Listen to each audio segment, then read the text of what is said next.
Thank you, Mr. Chairman. And I wanted to turn to a minute to special education because we haven't really focused on that too much. And I know that there certainly have been concerns with No Child Left Behind in that area. But I think that one of my constituents actually, who is a special education teacher, wrote and said that she hopes that these discussions are moving well for special ed kids because she feels we have to look 30 or 50 years really ahead and build for the future where young people, of course, can joyfully learn and grow.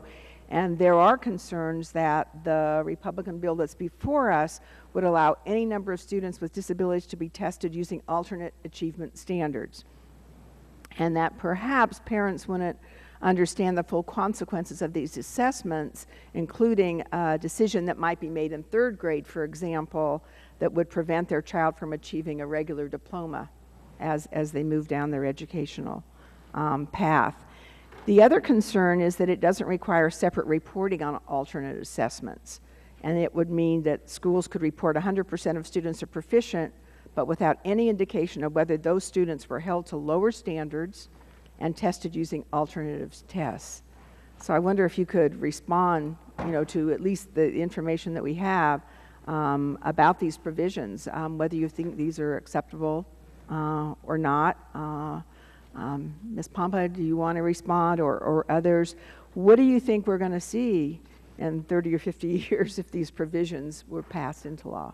We're going to see great backsliding on all the progress we've made on behalf of students with disabilities. Over the last several years, the disability community has worked very hard to ensure that these children have a free and appropriate education in the least restrictive environment.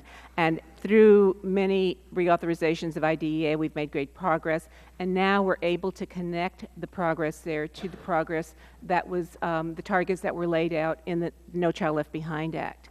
I don't see how raising the cap on alternate assessments is going to allow us to continue to make that sort of progress.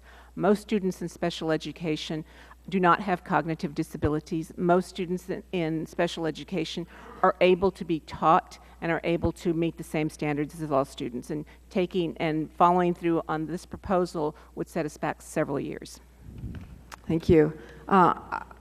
Because I want to try and use my time well, I have been very interested, and I'm going to move to evaluations for a second, in teacher evaluations, and along with my colleague have put forth a piece of legislation in that regard. And some of the issues that you're talking about resonate and certainly are incorporated into that.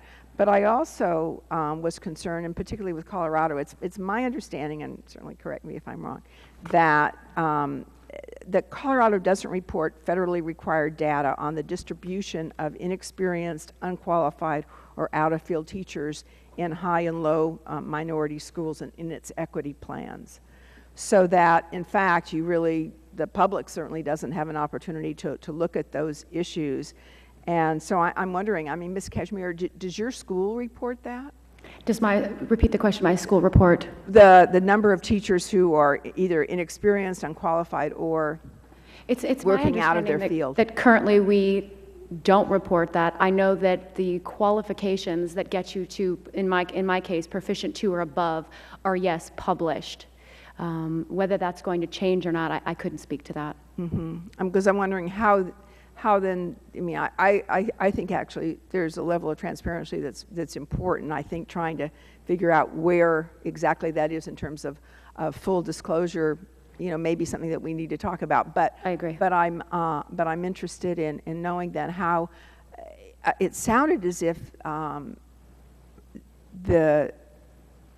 how teachers fare on evaluations has some role to play in whether or not they're encouraged to move to a school in which perhaps their talents can be better used. Yes.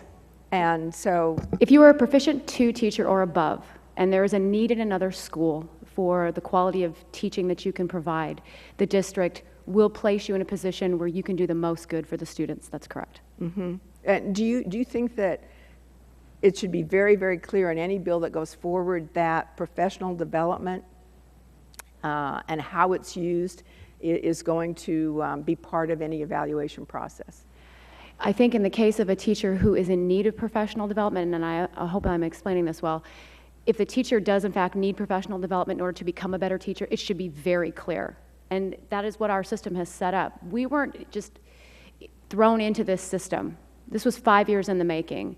And what our administrators did is explain to us, teach us, and show us, and provide feedback how to become the best possible teacher you can become.